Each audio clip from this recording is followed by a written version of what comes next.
you doing, bro? How you doing this evening? I'm well, African. How about you? I'm good, man. I guess you got the offspring with you, so I'm gonna have to Nah, I got my um, AirPods in. You got to do your keep thing, it man. PG. Nah, man. We know what it is. We out here. You know what I'm saying? Yeah, man. You know we got these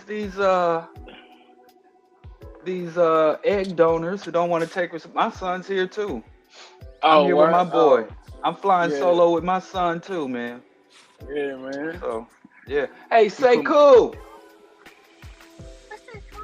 So you know, I didn't even know that. See, we could keep that same energy. But yeah, yeah. I'm here. But no, come say hi real quick. Hey, this is Say. So I got my boy too. What up with you, African? You can't hear me because you got on headphones. But Yeah, yeah, he said hello. He said you need to let me cut your hair and hook it up. yeah, absolutely not. We're ready. All right, we go get some dinner after this. All right, so we on the same wavelength. It's weird. Yeah, man. It is different. You know what I'm saying? In the ways that it's different. Mm. It's just so, man. These boys are just so. It's just one of my favorite things, man. To be in their presence, to learn with them and to share space with them. It brings me immense joy. The oldest boy is playing is at a soccer camp. Oh, He's so he's having the time of his life. So yeah. See, my oldest is got his own place. He's in college and got his own apartment. Even though now, cause I'm out of town, I saw him on the camera raiding my refrigerator. He went in there. He came to my house while I'm out of town, did loads of laundry, and then went shopping, stealing cans of tomato paste and stealing butter. well, I mean the thing is, bro, ain't nothing good to eat at your house, so I don't even know what he doing that for. Like, Well, we told him to water our gardens. We got tomatoes. I got some cantaloupe, watermelon, of course, cucumbers, some kale. I already harvested my arugula, got marigolds. So I said, while I'm out of town, can you come water my crops? So we got garden in bins. I'm like, go water the crops and water my plants. So he took his bond. He came and collected a little more. He did more than just water. I thought arugula was a winter crop. Well, hell, I get no. Here we plant it early, so you can plant Okay. arugula when it's still cold outside. But it's already like the leafy greens, Okay. red leaf lettuce, green leaf lettuce. You plant those in the early spring, and because it's still cold in Chicago, but you got to harvest them before they go bitter. So now all of our like cold crops or leafy crops we harvested, except kale. We won't try to eat off that kale all summer. Just let that stalk do its thing. But the cucumbers are coming in strong. I got peppers. Some bell peppers and some hot peppers. So habanero. So anyway, I needed him to water because ain't no rain in the forecast for the week we're gonna be here in the ATL. So I wanted to stay back. Sorry, I got my beverages. Don't have my tea. Anyway, I'm kind of struggling here. I didn't bring the stuff I needed, but let's do this. Today, since I'm in the South, I've been here 2 days. Whoa. You got a lot of dip on your chip. You got a lot of dip on your chip with that, okay? Listen, I can't get involved in y'all the plantation politics going on down here. I can't get involved in y'all beefs. All I know is I'm south of the Mason-Dixon line. Everybody I walk past here is saying hi to me, saying hello, wishing me a nice afternoon. Everybody. I'm like, wow. Like they do that in Chicago and in the Midwest, but here it's like mandatory. You have to greet people as you pass them. And I don't know why y'all play that ATL ain't the South business. Uh, this is Georgia, and I see the white boys in the big trucks down here. And black people do have that southern disposition. So, as I said, I've been in the South a couple of days, man. I'm out of my element, but I'd like to kind of talk about the South because as much as I'm not good at navigating the South, my roots are in the South. My ancestors on my maternal and paternal ancestors came up from the South, the Carolinas and Louisiana. I don't really have no ancestry in Georgia, but my wife is out of Mississippi. Both her parents and they're all Mississippians, and we all made it out. We all made it out. We are the offspring of the enterprising black folks that made it out during the various purges of the South. What do you call it?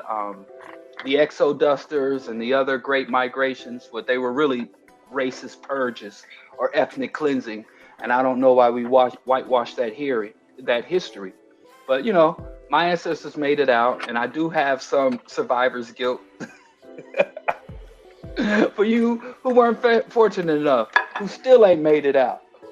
Y'all done had over a century to get the hell up out of there, and y'all still down there. So I want to kind of get into that. What the South really means and what the South has become in terms of black aspirations and what black people do, because there's a lot of rhetoric about Atlanta being Wakanda, and I thought it was just T.I. that said that foolishness, but there's articles in the Root and all sorts of black thought leaders who assert that the South in particular is coming back for black people. There is a historical and social and cultural and economic trend towards the South. Many enterprising black people are fleeing the northern cities and returning to the South. I have friends and family members who come down here and talk about how everything's black, and black doctors, black judges, black administrators, the SBCUs, and what the South really is and what the South represents for black people and what the South is on a trajectory towards. So you, as being an artist and a lifelong Southerner, and I guess, which to my knowledge, now there's this Southern elites, a Southern gatekeeper, I might say, since you want to bestow Southernness on other groups. Do you really see like this trend towards black people returning to the South, the rise of the Black South, Tyler Perry Studios, Killer Mike black entrepreneurialism, and LLC, and what's all this other rhetoric about the rising South? Because the South will rise again used to be a Confederate slogan, but now we have a whole body of black people that are like, the South rising means black people returning and making their way. And you can go all the way to Florida, you can come all the way across to Arkansas, Louisiana, down in Texas.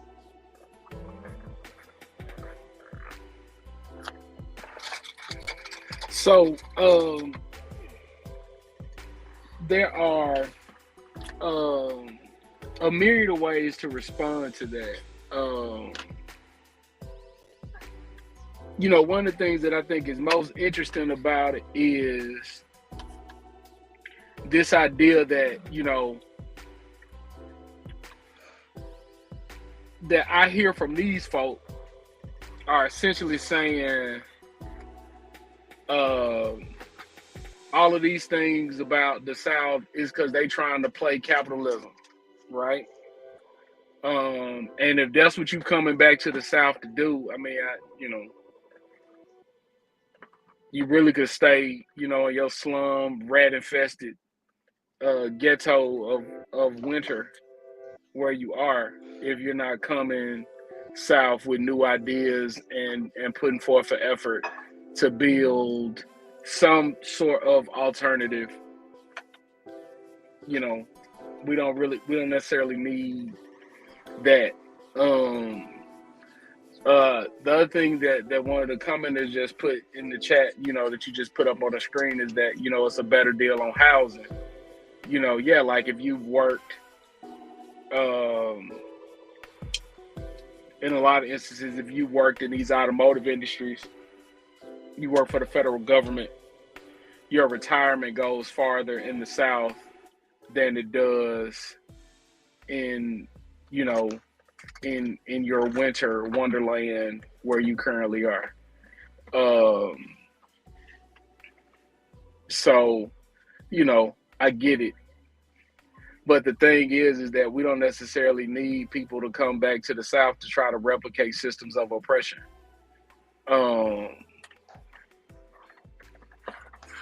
I definitely think, your comedy aside, hold on, bro. Just relax.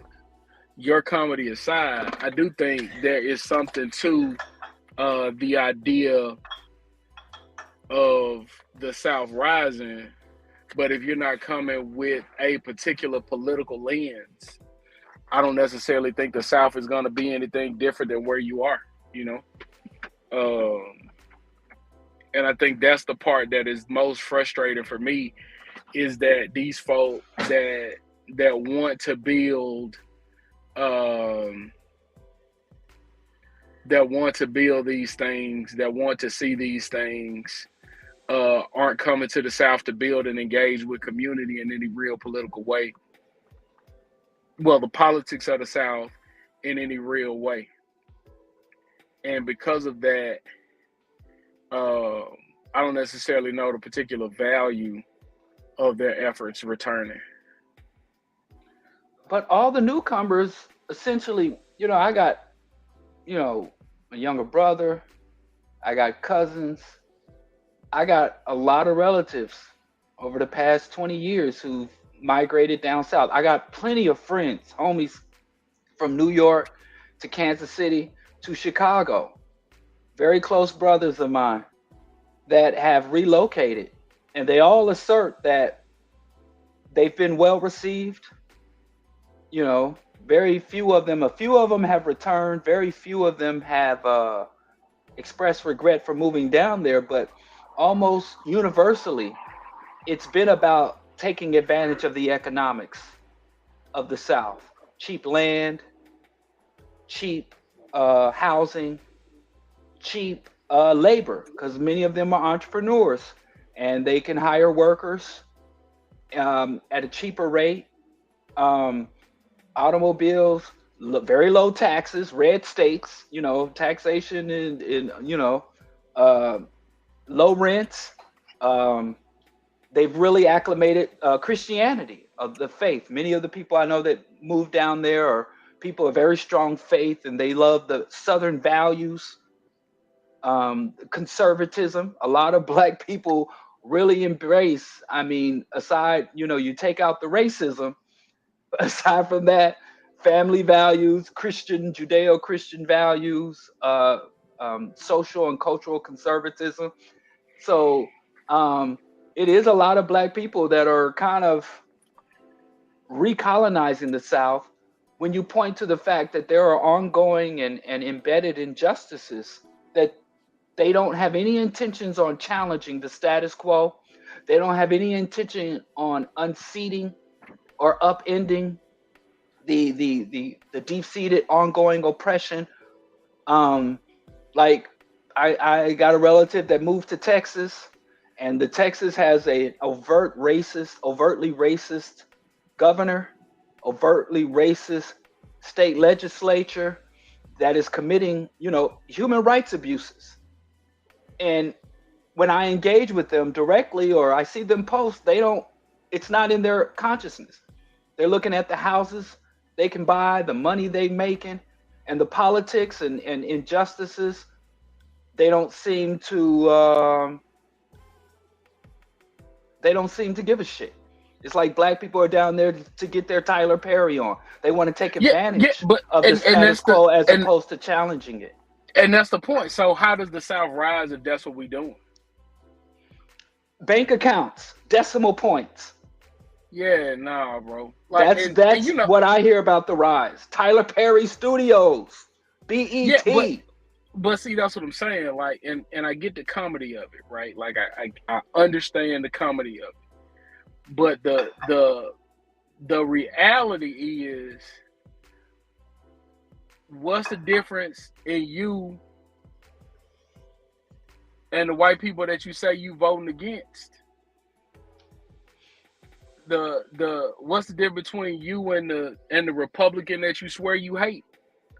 If They that's don't what hate you're the doing. Republicans. I think those Well, times are gone. I think that is the thing that's difficult, right?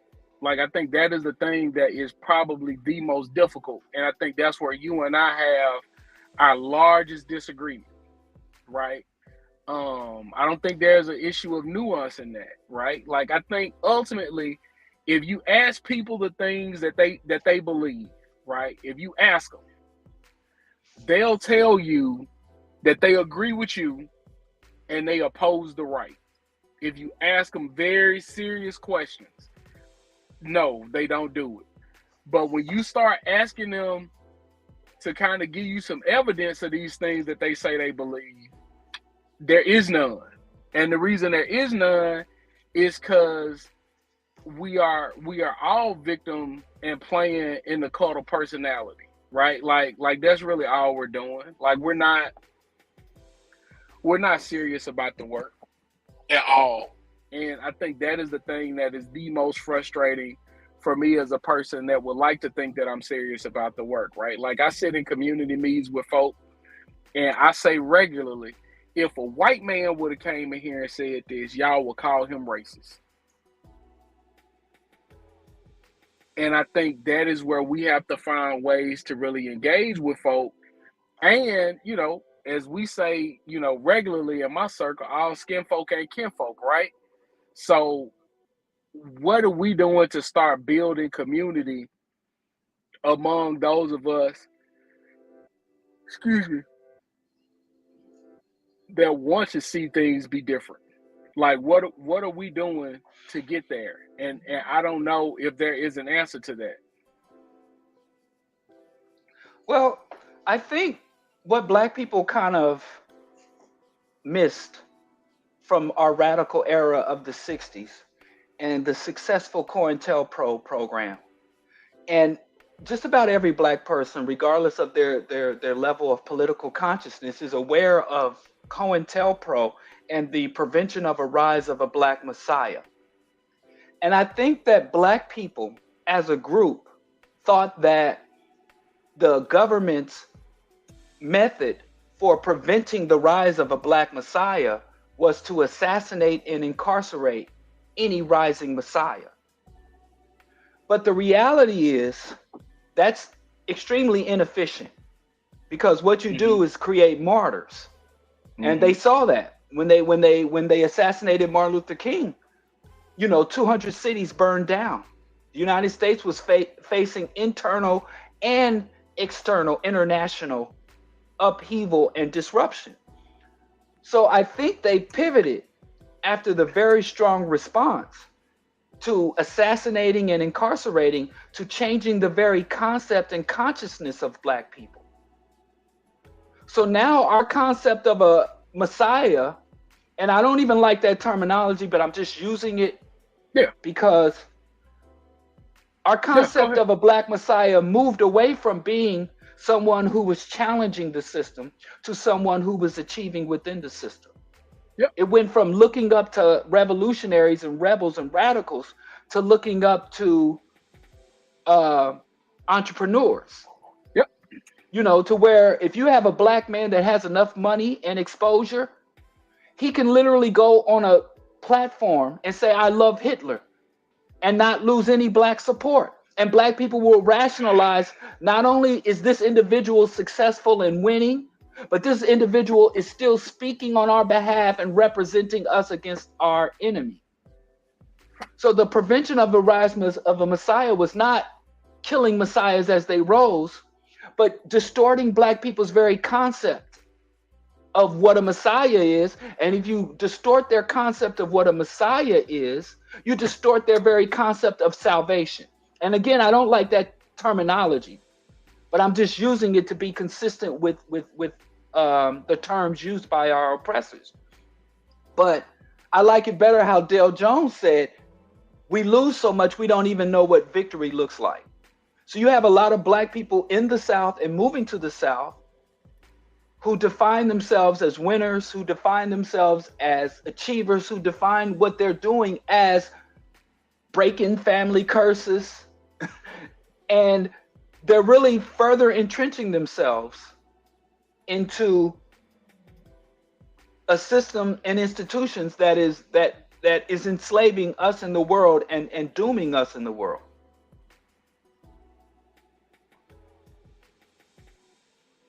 Yeah, I mean, I think there are definitely some things there that I'm not in support of, but largely the idea is true, right? Like, you know, and what's most confusing for me is, again, I don't think people give this stuff any consideration. I think I think all they are thinking about is winning and losing. And I just don't understand that idea, because it's nonsensical to think that you could win.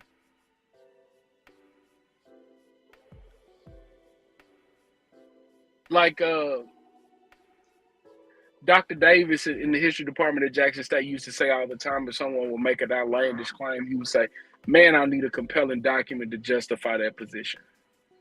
And that's something that I think about regularly, right? Like, what is the compelling document that your individual achievement means anything to us collectively, and how far we've gone if we believe that that our individual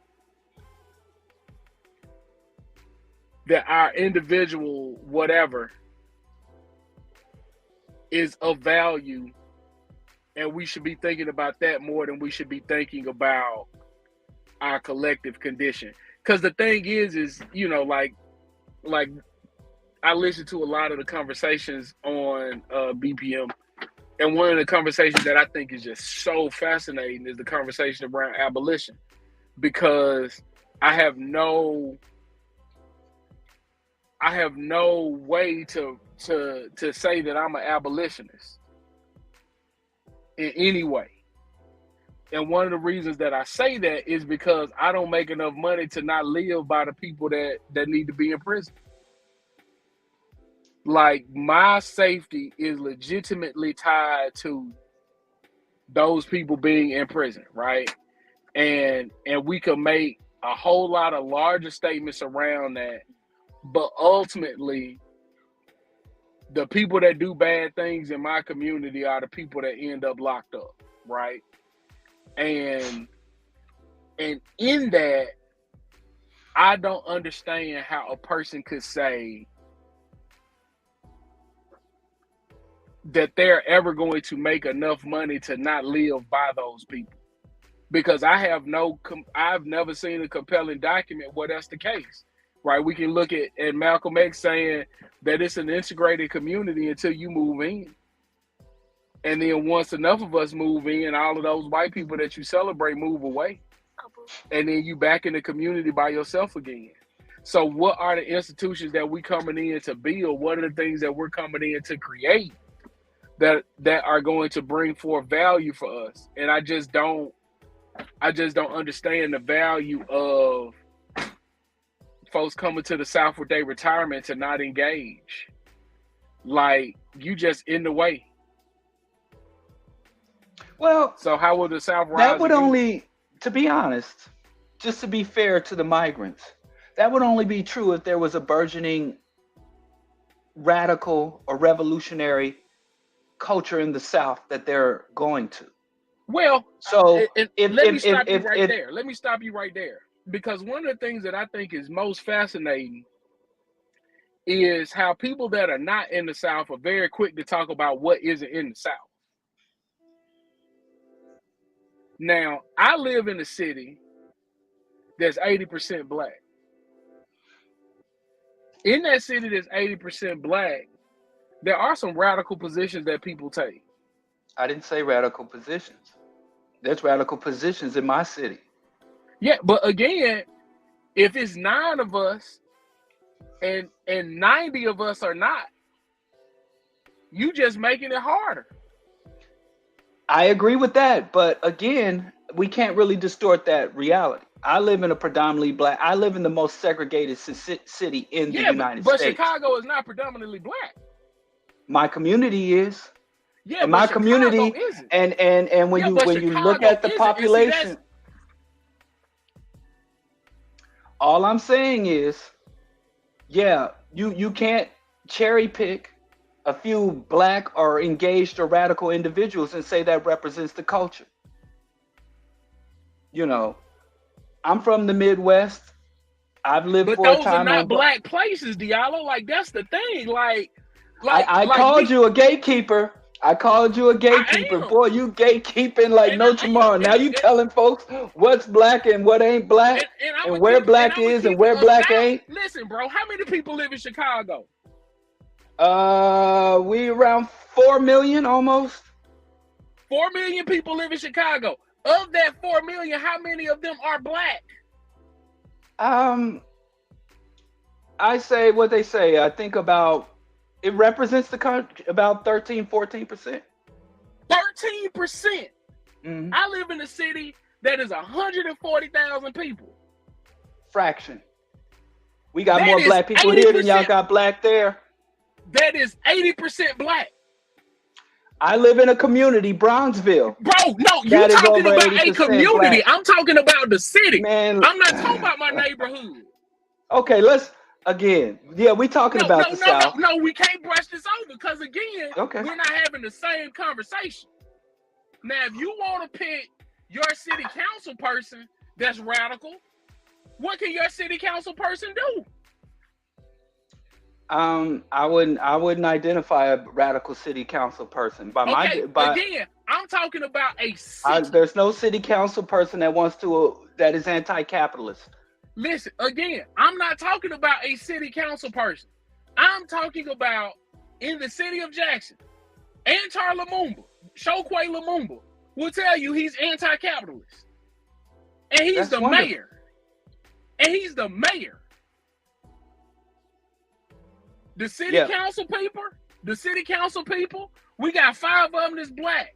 Of that 5 that's black, 3 of them might say something against capitalism. 2 of them won't. But that's still 5 on the 7-person council. The board of supervisors is black. The sheriff black. The police black. Like, everyone in this community is black. So we're not talking about a community that is not going to support a position. And if you're coming in and you're not supporting those positions, you're hurting those of us that do. I'm not talking about a city council spot. I'm not talking about 13% of the population. I don't see white people in my community until I go downtown. And those people leave at 5. So again, we're not talking about a city that's 13% black, where if you bring in 1,000 people that swear they believe in the things that you believe in, it don't make a difference. 75 people that believe in the things that we believe in could change the politics of Jackson. 75. People are not winning elections with 1 million votes. 1,500 people elect the mayor. That is what I'm talking about. There is nothing in the South that is the size of Chicago. It ain't 4 million people in Mississippi, probably. So we're not comparing apples to apples. I'm not trying to do that. Again, I'll say, but if you're asserting this, then That's good news. I hope you're right and I'm wrong. You're asserting that there is a radical anti-establishment black revolutionary culture there. Not in Jackson, but in the South. As you define the South, not as I define it, because we obviously define it differently. But as you define the South, you're asserting that there is a burgeoning and viable black revolutionary culture and movement and struggle in the South?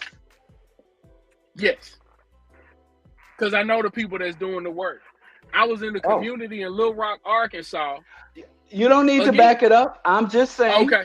I'm just saying, I'm in a community in Little Rock, Arkansas with 25 organizers that's doing Okay. work in their communities, right? Again, I'm not asking about the individuals. I'm asking about the culture. I'm What are asking you talking? about the community. These people had the support of their community. What are you talking That about? I'm not asking. Do you? Okay, let me ask the question again. Because I'm not trying to debate you. I'm not claiming to be an expert. That's why I want to discuss the South, right? You're asserting not individuals, not a group. I'm talking about the culture of the South, the What black is the community. culture if Allow it's me to not the finish. people? Allow me to finish. Allow me to finish. You're saying the South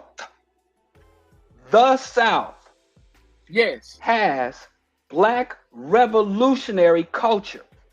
yes. What is it? We the ones that stayed. What you talking about? That's I don't think that has any bearing on my question. I'm not It sure why absolutely you does. pointed that Like, think out. about what you like. So what you saying? What I hear in what you're saying is, do black people want to be free?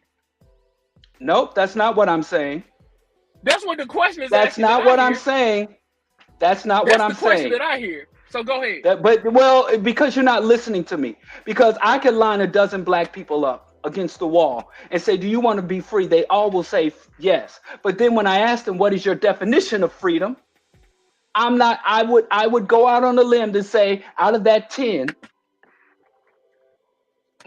not more than two of them will say, did anti have a answer that includes anti-imperialism, anti-capitalism, anti-hierarchies, liberationist, pan-African revolutionary answer. I would think that in those answers of those black people I line up on the wall saying who wants to be free, they would say they would define freedom they would define freedom in terms of the US status quo, economic, social, political, cultural. There will be elements on there about ending racism, but not imperialism, ending oppression, but not US hegemony, white hegemony. So simply saying, well, my town has black folks who want to be free in it means it's revolutionary. When I say revolutionary, I'm talking about pan African, anti capitalist, anti imperialist, anti systems and institutions of oppression. Not integrating those institutions, not getting our own identical parallel institutions that mimic what the white folks got. I'm talking about dismantling the systems and institutions of white hegemony and capitalism. And if you're telling me the South, not individuals, not organizations, the South as a whole has overwhelming leans towards, or more people that don't seek liberation and revolution, and the black people coming up north for economic opportunity are undermining a revolutionary struggle and revolutionary ideology that exists there. Is that the case? Because if so, my assessment is wrong, and I'll say it. So this is the response that I have to you.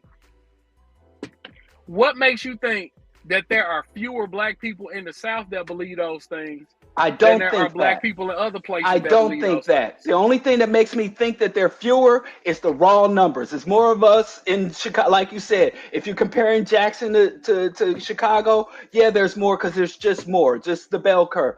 But if you're saying overall, I would say nationally, The level of just from my engagement, from traveling the country, organizing in my community, and interacting with Black people from all over, and mostly everywhere I go, connecting with the conscious community everywhere I go, I don't think it's unique to the South. But the level of radical consciousness everywhere is declining amongst Black people in the United States. So why is the But if South? we have this hub of revolutionary consciousness in the South that I missed,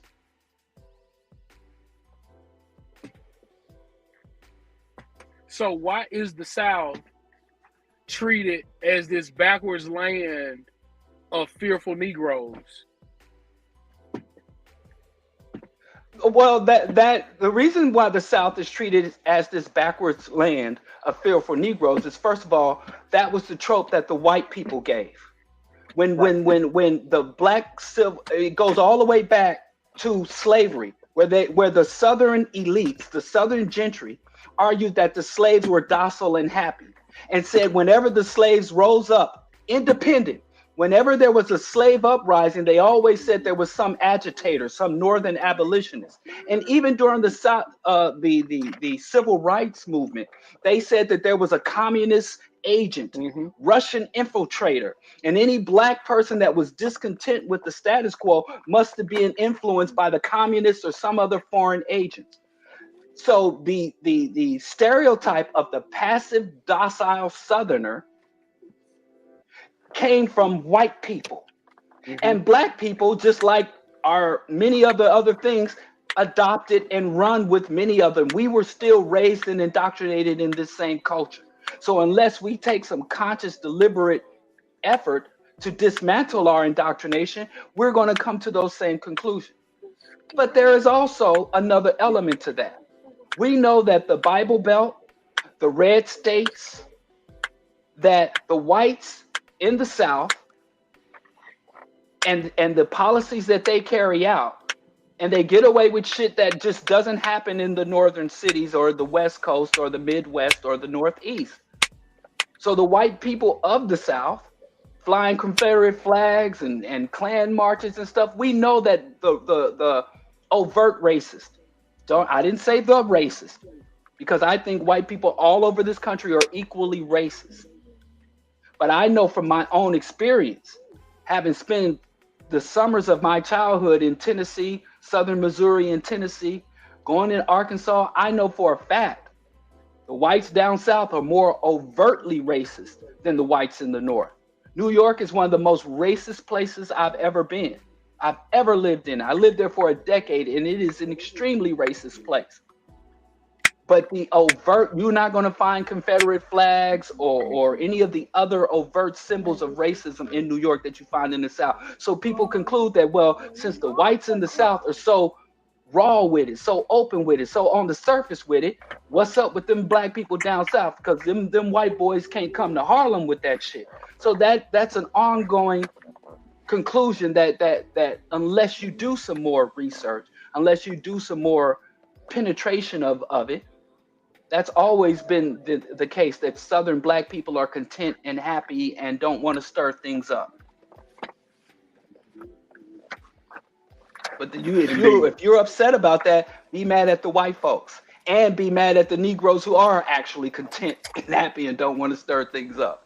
Be Yeah, mad at but them those two but those populations. Negroes are everywhere. Like that's the point that I'm making, right? Like I think you saying, hey, yeah, it might be more in Chicago just because there are more people, but because there are fewer people, the few of us that there are typically have relationships. There's a community there, there's a presence, and there's some organizing that can happen on a scale that will otherwise be difficult to do in a city of 4 million people.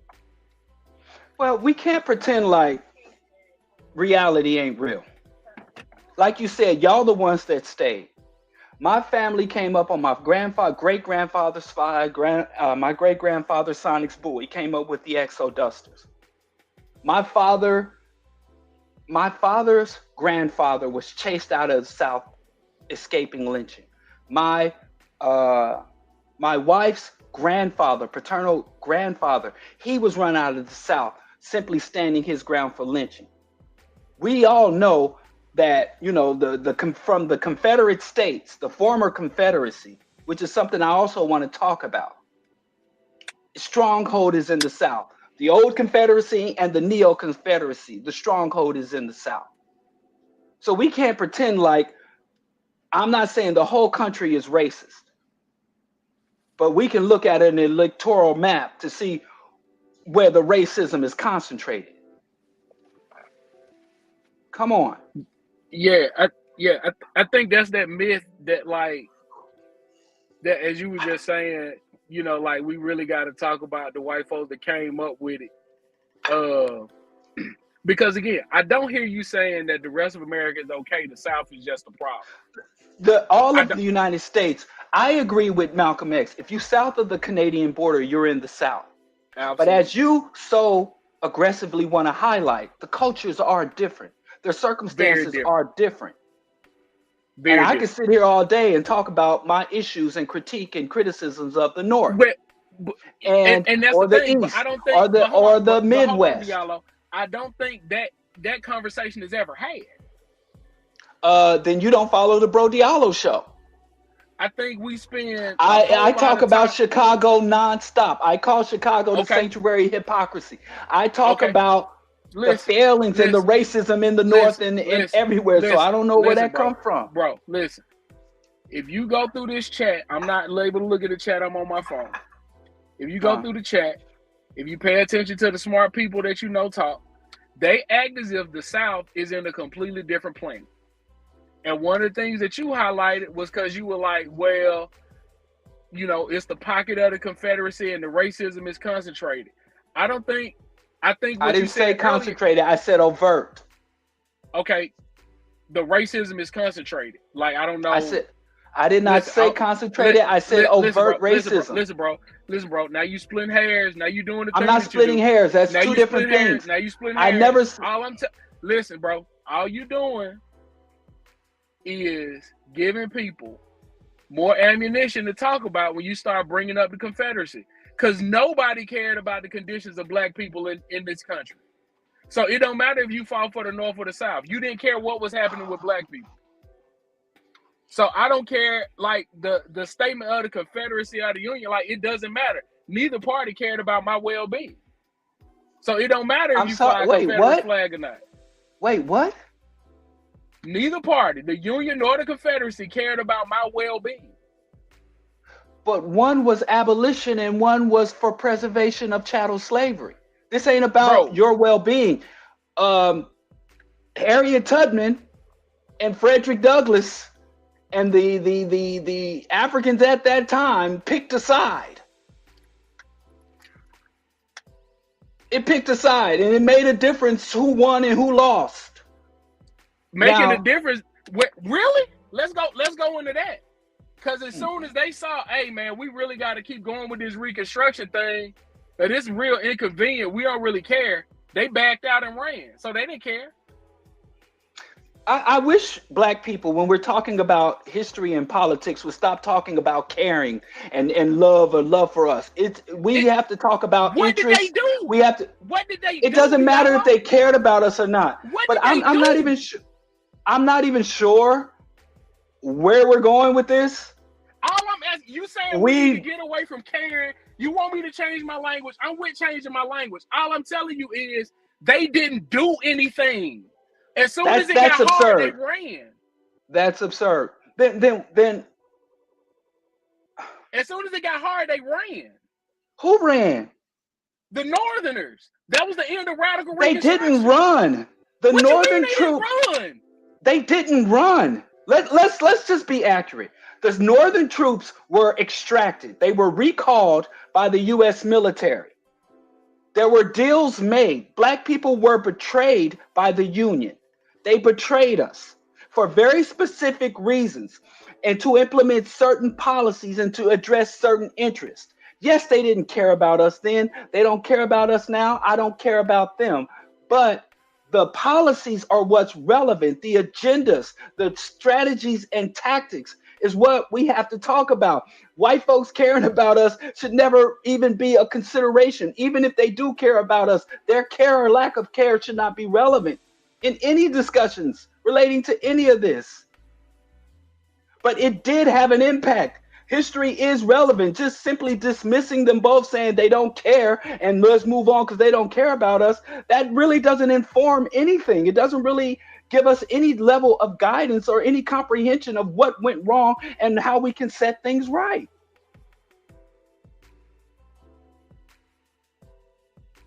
Who cares if they cared about us or not? What was the outcome of the Civil War for African people? The outcome of the Civil War, just like the outcome of civil rights, was a half inadequate half measure that left us vulnerable. We won concessions. As Del Jones says, a lot of times when white people, when their larger system is in trouble, they loosen up to get a tighter grip. We have to comprehend not the emotional reasons, but the economic, social, and geopolitical reasons why the Civil War came to be and why it was fought. Why abolition and the 13th, 14th, and 15th Amendment were implemented, to what end, what were the short-term and long-term objectives for imposing that, for maintaining the Union, for returning the Southern back to self-rule, in the Jacksonian era where the South rose again and retook politics, why the South has always had an outmeasured level of power within the system, which goes all the way back to the construction of the Constitution. And none of this has anything to do with nobody caring about nothing, because to be honest with you, the white elites don't care about white folks. It's crazy to me to have a discussion about the status and condition of African people, and we talking about who cares about us and who doesn't. Bro, you pick a word and then you just go on for months on that, bro. The word is not about if white people care. The reality is, whatever work they've done has not been in benefit of me. So, troops leaving the South, troops coming into the South, none of that mattered. My material condition was of no consequence to anybody that made any decisions. That's not true. That's not true. That's just not a material fact. Our material conditions, our political and social and economic standing in this country, what concessions would be made and what concessions will be withdrawn, were very highly planned and calculated. We're not here by accident. We're not here just because they evil, and they don't do wrong by us just because they don't like us, and they don't do right by us because they've had a change of heart. Everything they do is based on strategies and tactics, and we respond. Because you're going back, you say, don't get stuck on the word care, and then you come right back to those emotionally charged positions about who cares about us and who doesn't, what they do for us and what they don't do. If you look at the preservation of the status, if you look at the class divergence, if you look at the international relationships and connections of that time, if we don't even understand what happened back then, we're not going to be able to comprehend what's coming. We're not going to be able to comprehend what's coming. I see a lot of black people just like, ain't no difference between the Democrats and Republicans. These dismissive conclusions, are really throwing us off. They're really throwing us off. Because we think when people do wrong by us, they don't like us. And when they do right by us, they're our friends.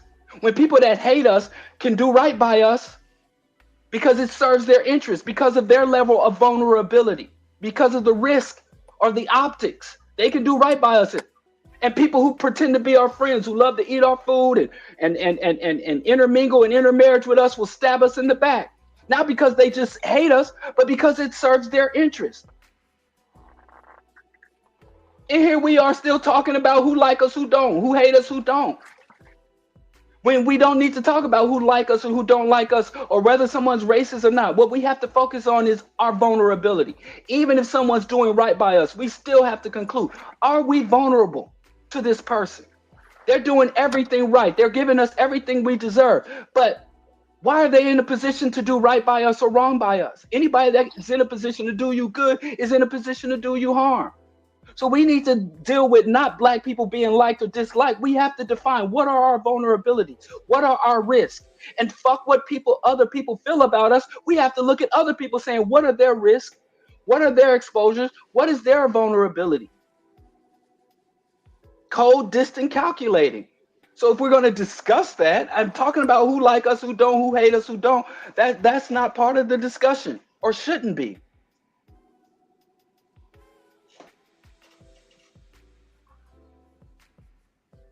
So going back, I think we got a little off track with this discussion of the South. My point in this saying, and what I wanted to kind of discuss is the reverse migration, as it's being called. The reverse migration, where there are black people going back, where every I don't see it that way, but the community sees it that way, win and advancement from Tyler Perry, entrepreneurialism, HBCUs is going back to the South.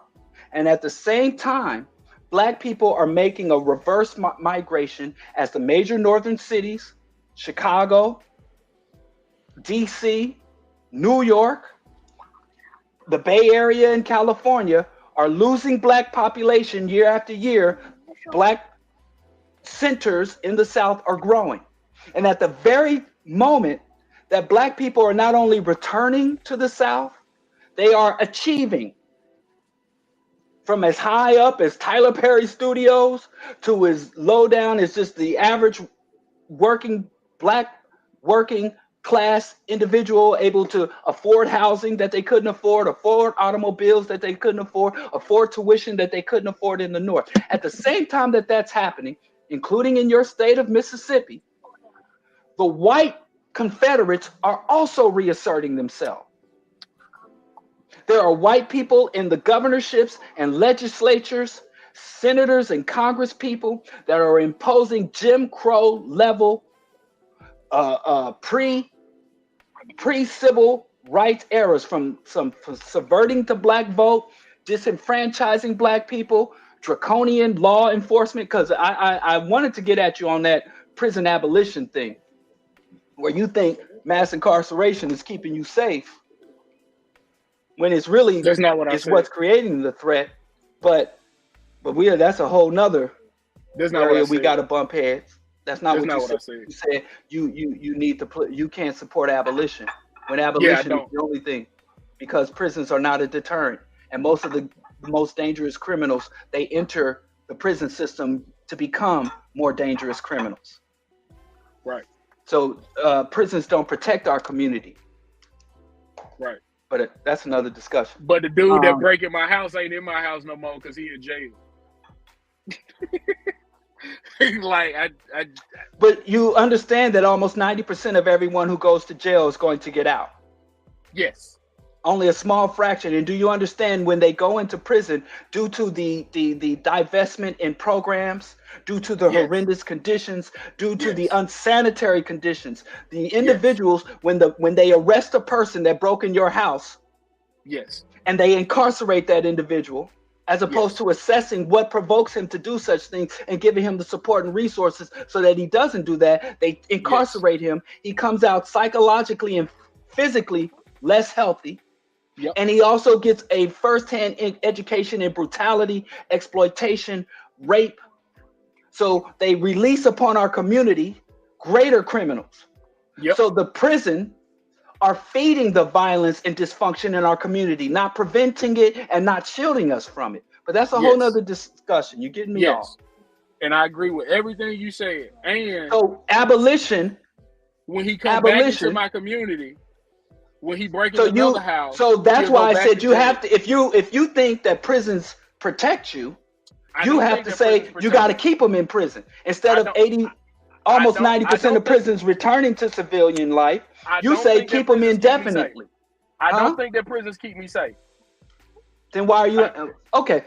Let me go back to what we're talking about today.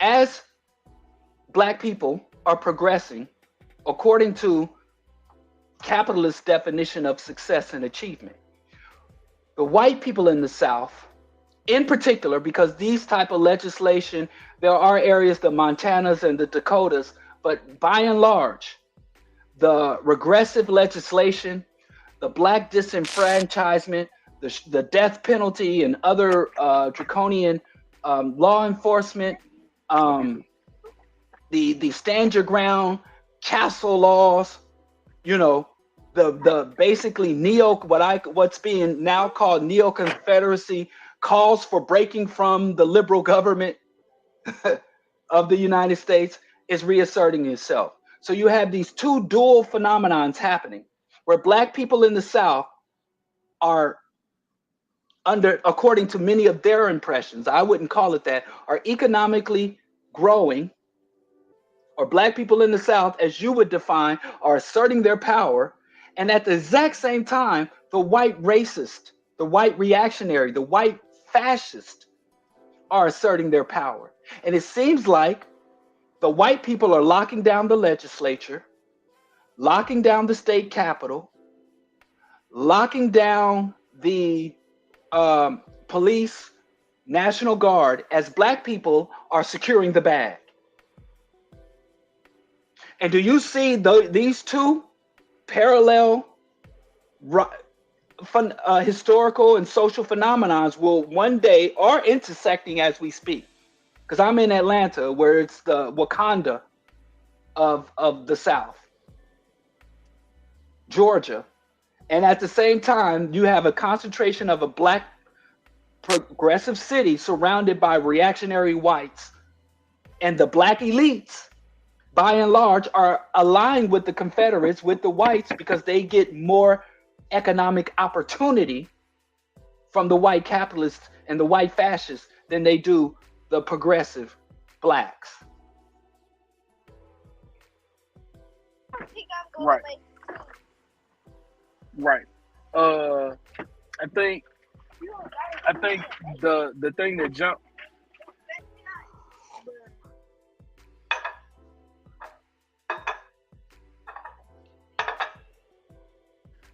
Yeah, sorry about that. Sorry. Yeah, I think that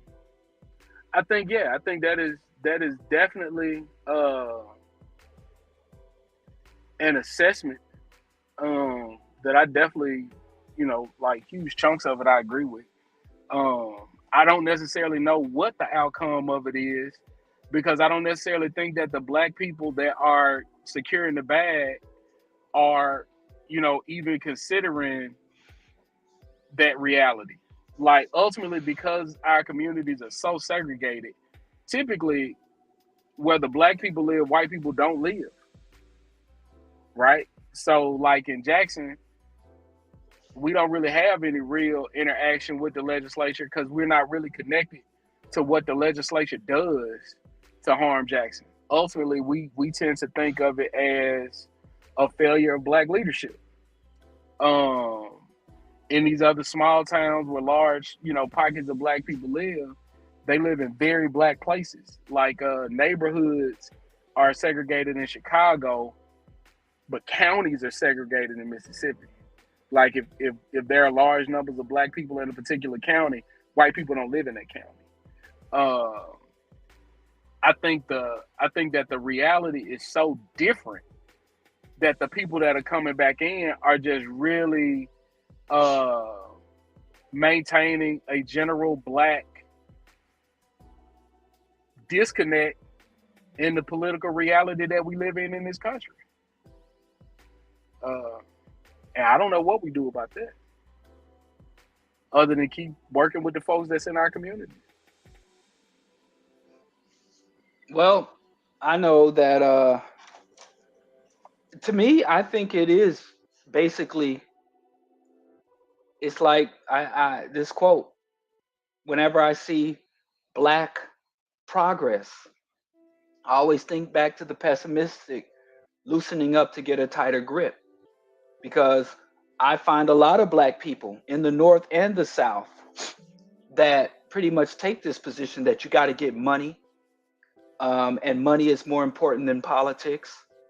If it ain't about the dollar, and I know black people in my city of Chicago that push very hard for entrepreneurialism, that push very hard for where they assert we should educate our own, teach our own, get our own, and they see engaging politics and trying to extract our just due from the political process and the political system as begging.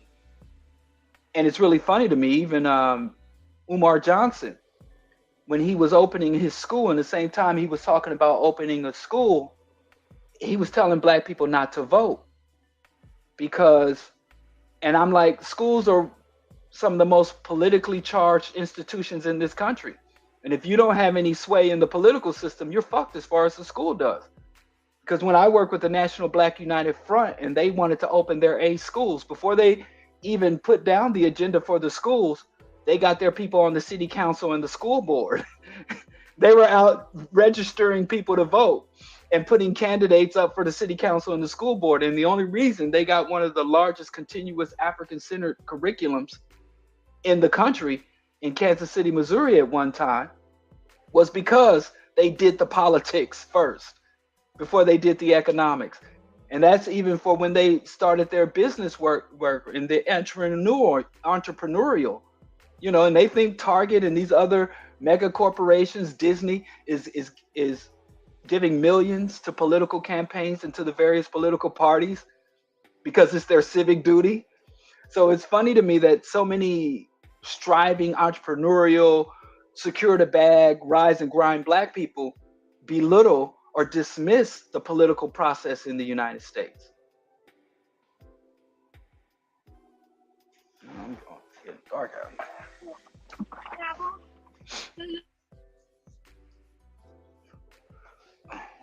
Yeah, absolutely. I definitely don't understand the desire to be anti-political,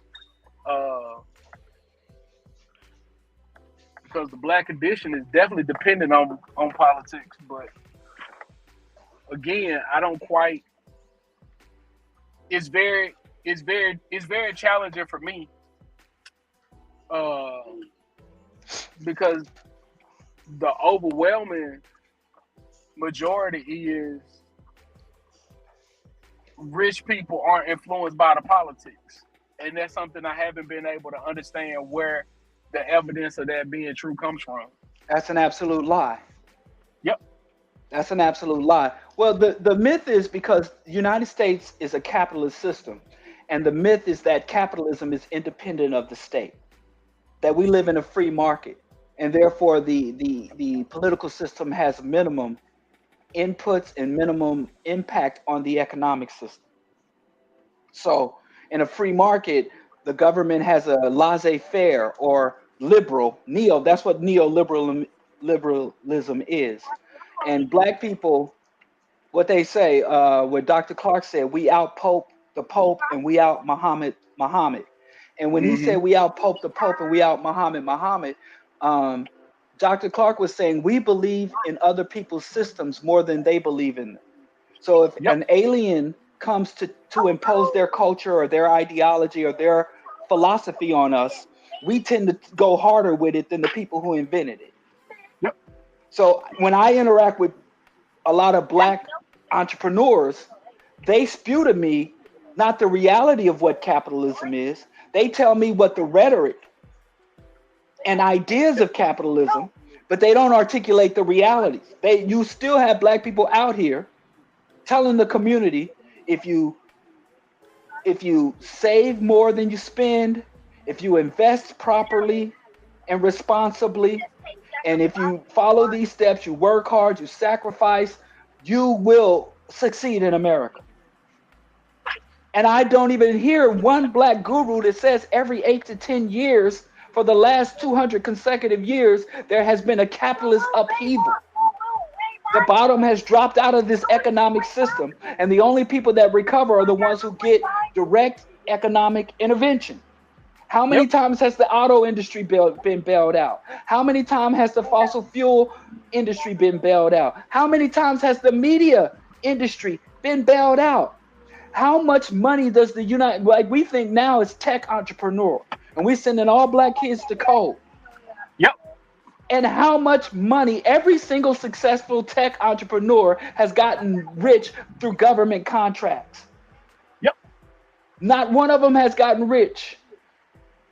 So I even say, even, and like I tell people all the time, Michael Jordan has given away more money than he made in the NBA. Michael Jordan has given away, right? Somebody, how many times has the housing market been reinvigorated? Michael Jordan did not get rich because he's good at basketball. Nope. Michael Jordan got rich because Michael Jordan got rich because he was able to sell shoes for 300, 200, and $300 that he spent less than $20 to manufacture, ship, and sell. Yep. That's how he got rich. And he wouldn't be able to manufacture those $300 shoes for less than $20 if it wasn't for US imperialism. You think people in Vietnam, in Haiti, in Korea, in China are willing to work for 20 cents an hour because they're dumber than Americans?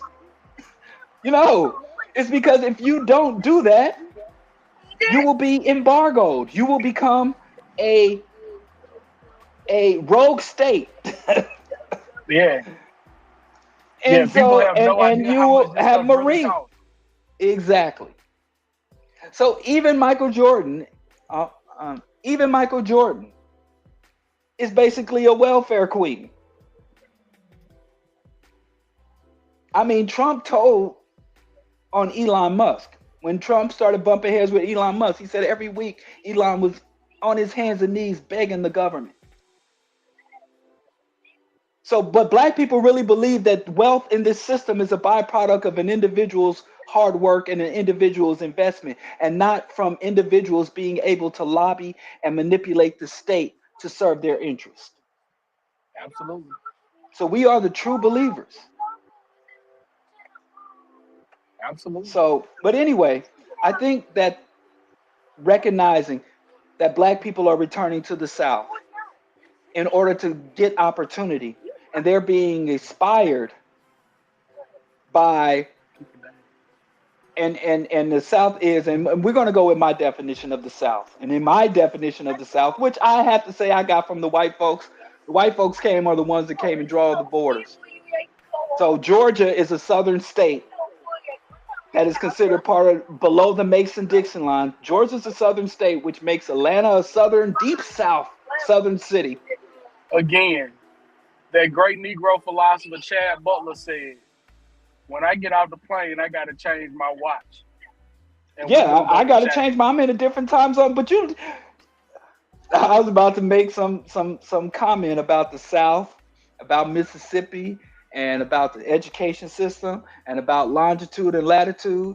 But making fun of Southern stereotypes seems to be a sore spot for you. So even though No, it it's brings not. me It's much, not. even though it brings me much joy, Yeah. I'm not going to The make no more reality Southern is, yeah, and I jokes. appreciate that. It is extremely frustrating how, much like you were saying, how we spew the gospel more than the inventor, right? Like, Yes, absolutely. we out Pope the Pope, we out Muhammad. These folk will have you thinking that everywhere but the South is straight for black folk. And I just be like, well, I don't know nobody that told that lie. I ain't never heard that look, lie. listen, and I'm going to tell you why you don't hear it. It's because you're not a Southern. Like, basically, people think that we, like there's this little girl on the TikTok that typically, I think she's from Nigeria. If I'm not mistaken, she's Nigerian. And people ask really dumb questions about all of Africa. And she just kind of responds to those stereotypes. When people say, oh, I wouldn't drive through Mississippi, but you visiting Florida? But you hanging out in America? Like what what make these white folk in Mississippi so scared? Because I definitely didn't get the memo. I definitely had no understanding of what I'm supposed to be scared of. Well, Can I tell you And something? what's that? Since the early 2000s, that stereotype has flipped. People in the North think the South is a utopia and a promised land. That's why we have a reverse migration. So come on, that's a card y'all can no longer play. The only people Because that's coming back. I right now can name about at least a half a dozen black people who are aspiring or asserting that they're moving down south. And I don't know no black people who are making plans to move up north from the south. So you can say that, but the current trend, because I'll tell you about my auntie. I got a 90-year-old auntie, my oldest living relative, who grew up in Jim Crow, Missouri. Because South, the Jim Crow, Kansas City, my aunt grew up in deep Midwest and deep South. And she grew up under Jim Crow, lived most of her life under Jim Crow. And she said to me, black people are the wildebeest of the world. Hmm. And when she said black people are the wildebeest of the world, she talked about how the wildebeest go on these grand migration in search of grazing land, trying to find a place to graze and raise their offspring. And as they go from place to place to secure these fertile lands, the crocodile, the painted dogs, the hyenas, the lions, the cheetahs, the jaguars, the buzzards, the vultures all prey on them. And they just keep their forward march. And there are species of animals that just live along these migration routes, picking them off. And she said the same thing in this country. Black people have been trying to find a place of peace, security, and opportunity. And we, a whole generation of us, came up north and ran into the same shit we found down south: discrimination, slums. We went from living in dirt room shacks to in dirt floor shacks to living in high rise rat infested slums. And then we all came up here seeking, and they preyed on us, the slum lords, the racist cops, the formerly discriminated. There's some places when black people started coming up north, the white people had signs up: no Irish, no Yep. Italians, no Jews, no Catholics. And they took out those signs and put no Negro signs up. And the Jews, the Catholics, the Irish, the Italians just couldn't wait. They couldn't wait. They all got their white card when we came up here. Because, like D. Gregory says, somebody got to be the nigga. So now we're Yep. doing this mass migration down south. And black people are looking at these icons of the South. I'm telling you, Kanye about to relocate down there. He's about to set up shop down there. Him and his Christian cult.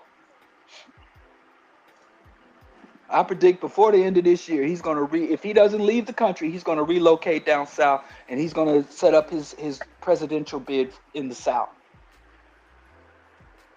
The South is hot right now, and black people, the wildebeest, are all herding to the South, running away from the same thing that our ancestors were running for them when they came up north: violence, discrimination, lack of adequate housing, lack of adequate health care.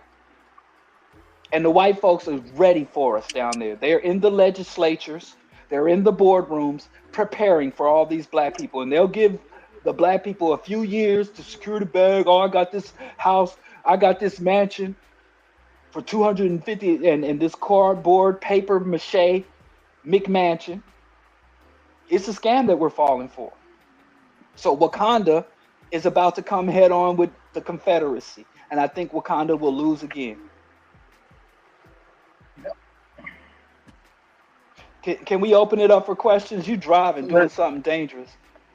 Yeah. Give me. You start the questions. And I'll be right back to them. I gotta find. I gotta find my weekend house. I'm lost. Wow, see, you got a weekend house. Damn. Yeah. All right. I'll be right back. All right, so we're gonna open this up for Q&A. Josephus, he's hauling a crate of grain to the mill. So whatever they do down south. I think he was a horse and carriage. I don't know if that was a car or not. But I can't make southern jokes no more because he want to rep the south. So We have to find something else to make fun of. So, thank you for listening to the Rational Radical Show on Black Power Media. Please make your contribution, support this network because menticide is the number one threat to African people. The reason why menticide is the number one threat is because menticide prevents us from even comprehending all the other threats, let alone confronting them. And let me tell you, if you don't have proper diagnosis of a disease, the treatment that you impose will make the disease worse. So, Black Power Media gives the analysis, the radical analysis, uncompromised assessments, even though we don't always agree. We do um, are willing to. Oh, he can still hear me. Oh, good. I said some things I didn't have to say. So, anyway, if you have any questions, please drop them in the comments. If you want to get on here live, come through. I'll drop the link. So, what is the alternative? Lee, I'm not going to assume I know what you're asking about. What the alternative? What is the alternative to what? Black Power Media? What are you at? The alternative to capitalism?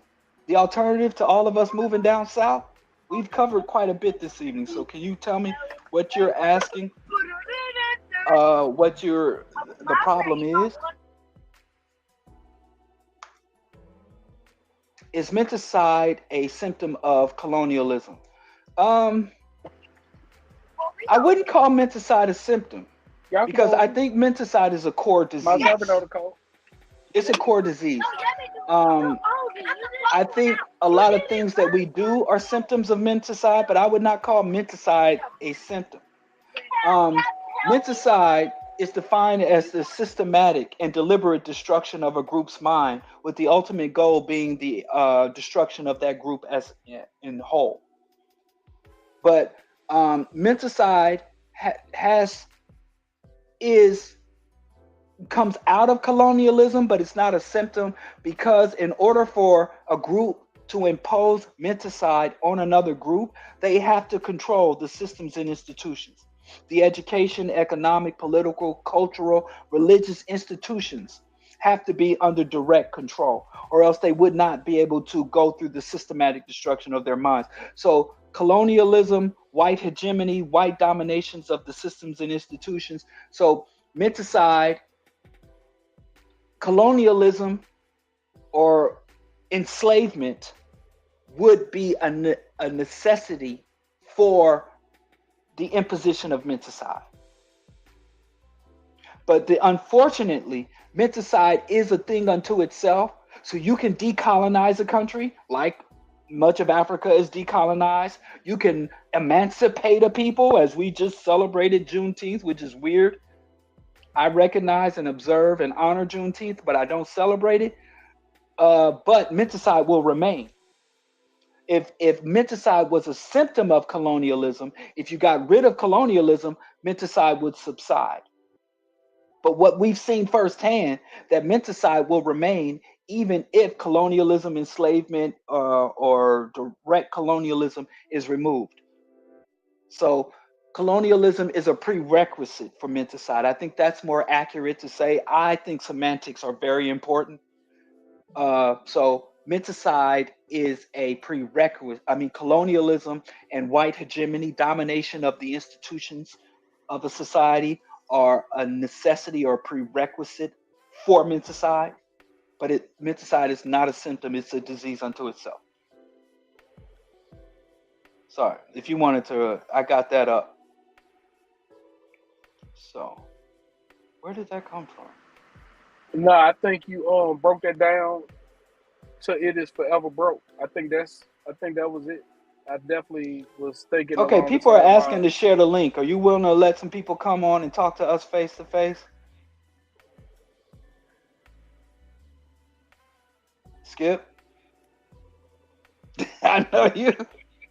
You're a man of sensitivity. You and Ralph Tresvant. Y'all some sensitive brothers. Y'all some empathetic brothers. So I know how it goes. Man, I'm telling you, man, I don't do listen, put the link out there, but I'm just telling y'all, I'm letting y'all know this right now. Hear me well when I say this.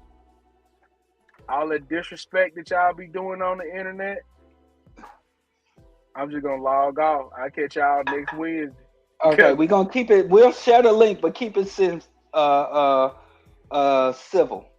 because, like I said, the only two sensitive brothers in this whole country is Ralph Tresvant and Skipp Coon, and we got to keep them brothers pure. So before we share the link, we got a question. Thoughts on making art and propaganda? absolutely necessary.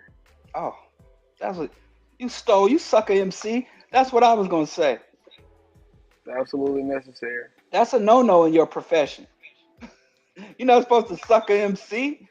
I say the same. I agree with brother Skip. Uh, it is essential. I don't think that propaganda is inherently bad, even though it's mostly been used. The root of the word propaganda is to propagate. So whether it's a wicked message or a just and righteous message, anything that you articulate, we as a people in our struggle, we have to propagate liberation, radicalism, consciousness, revolution, workism. We have to propagandize our community.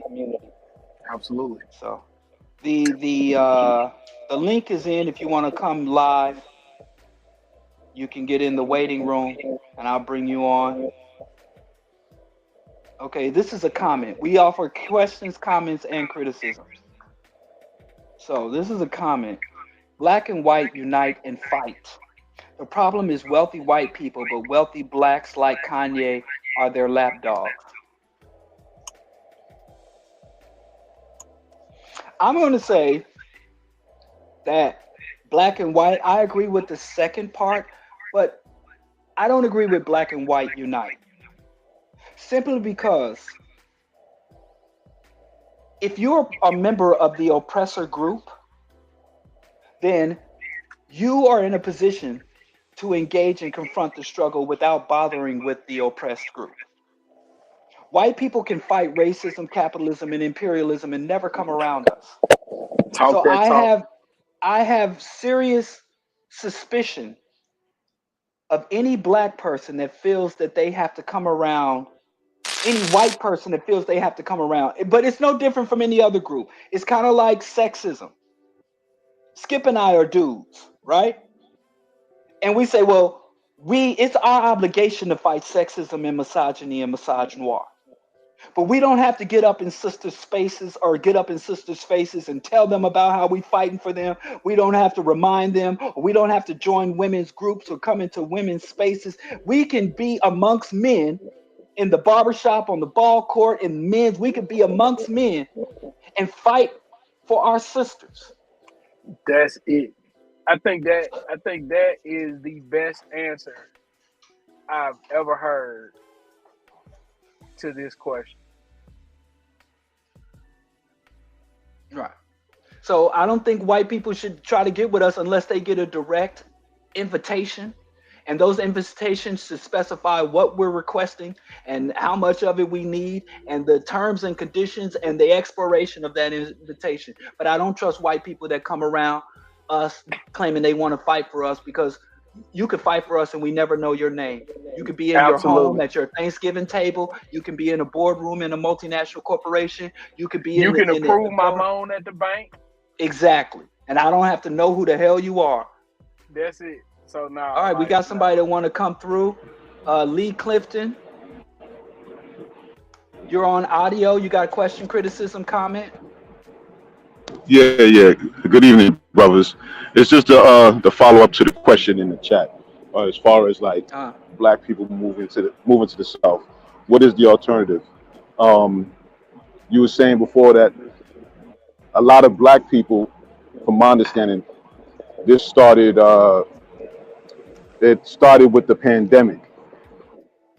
As far as the things that were happening in a lot of the states in the pandemics, not excuse me, a lot of the northern states in the pandemics, certain liberties that were taken away, and certain pressures that people were having, which went across the color line really, as far as like vaccines and things like that. But then when you add on that, for some reason, crime spiked along with the pandemic. So basically, my question would be, you're absolutely right. Black people are definitely moving to the south, but what recourse do we have? I'm from New York, and I've been in New York all my life, born and raised, and I can honestly say that this is as bad as it has been since the 80s and the 90s. And in the 80s and the 90s, I was a teenager. Now I'm a father, and it's one thing for me to grow up in that environment. It's another thing for my children to come up in this environment. When you look at what's going on as far as like the crime, unfortunately, brothers don't care about cameras. They're killing, bro. They're killing people right in front of the camera, point blank range. I'm seeing brothers out here shooting at the police, right? So when I see stuff like that, I say to myself, not only do I don't have a chance, but what chance does my son have, right? And I'm not to say that there's not crime in the South. There's crime all over. But when you take all those things into consideration, the crime on top of certain laws that are being passed. So not to be long-winded, what Let me recourse just. do we have? I hear you, brother, but let me just say, I just had to confirm this. The highest homicide rates in the country per capita, Mississippi, Louisiana, and Alabama. And every year I go to Kansas. I'm in Missouri. I'm in the border, Missouri Tennessee border. Um, I'm not to be insensitive to what we're going through because I live on the south side of Chicago. And when I go to New York and tell people where I live, because I go to New York at least once or twice every year. I've been going to New York since 87, 86, and I moved to live in New York in 92. I met my wife in New York, Brooklyn, Eastern Parkway. My first son was born in New York. And coming out of Kansas and Missouri, New York was infinitely safer. In fact, first, when I met her in New York, we were in Missouri and she was heading out. It was like maybe 12 o'clock, 11:45, 12 o'clock, and she was strapping up our son to run to the market in the midnight. And I'm like, this is Missouri. You can't do that. You can do that in New York. You can't do that here. So actually, the South, in terms of violent crimes, homicide, has higher rates than the city. But if you watch Fox News and Flop, but I'm not talking about your personal experience. I'm just talking about the stats. But to answer your question directly, and then we'll move on because we got a couple more people waiting. The alternative is go wherever you think. I think black people, this world is ours. We have a right to dwell anywhere we deem, whether it's going back to the motherland or anywhere else. You want to go to the Caribbean? I got a homeboy that I'm meeting here, a good brother of mine. He's in the Caribbean right now. He's coming here for a conference we got here in Atlanta, Community Builders Conference. Live wherever you go, but like Skipp said, it's about your consciousness. What is your intent? When you go somewhere, you should be aware of what you're trying to get out of it. Whether you're saying I'm going there to escape violence, or I'm going there for greater economic opportunity, but also should be at your forefront is what are you going there to contribute? Are you just moving to the South to extract? Or do you have in your mind? Because if I move anywhere, I'm thinking, yo, what are the opportunities that'll be there? But I'm also thinking, what are my obligations? What do I have to offer when I sit there, when I settle in, when I find my space? You got to be as willing to give as much as you get, if not more. So my only thing is go wherever you think is the best vantage point for you to live, cultivate your offspring, and to contribute to the just aspirations of the people. That's what I would say. All right. Thank you, brother. I appreciate that. All All right. right. Have a good night, brothers. And Skip. No, that was it. That was money. All right. All right. So we're gonna bring in the next brother that's been waiting, brother Don. Welcome to the Rational Radicals show. Question, Greetings. comment, Greetings, criticism. Uhuru. Oh no, honestly, I just had one question regarding the kind of what I'm conceiving as an aggrandizement of the South, and I'm looking to, Hey, hold on one second. Hey, Don. What you mean when you say aggrandizing of the South? What does that mean when you say it? Okay, so we're looking at the South, and the South is being presented to us as this as the mecca for revolutionary culture, as far as occupied America or whatever. So my question was like, based on that, what is then your analysis of the contradiction between that and the legislation that we've seen coming out of the South? Who thinks the South is a mecca? Well, I'm if then I'm seeking to be corrected, because that's what I thought the point was here. Yeah, nah, I definitely don't think anybody thinks that the South is a mecca. I think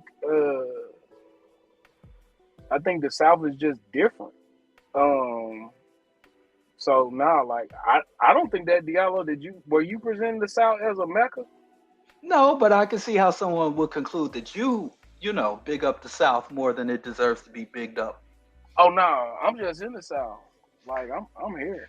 So Just set tripping, repping your set tripping. yeah, like I'm a bang that shit. But the other piece of it, though, I definitely don't think that's the case. Also, like, black people ain't making them laws.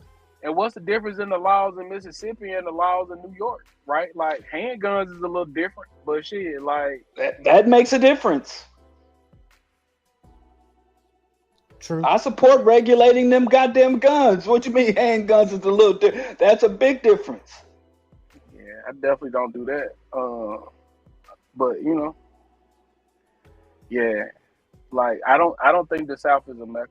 I don't think the legislation of the South is any different than any legislation in America. Because if I'm not mistaken, even with the abortion ban, as a person who knows Dr. Dobbs, who was horrified that his name was brought up in that,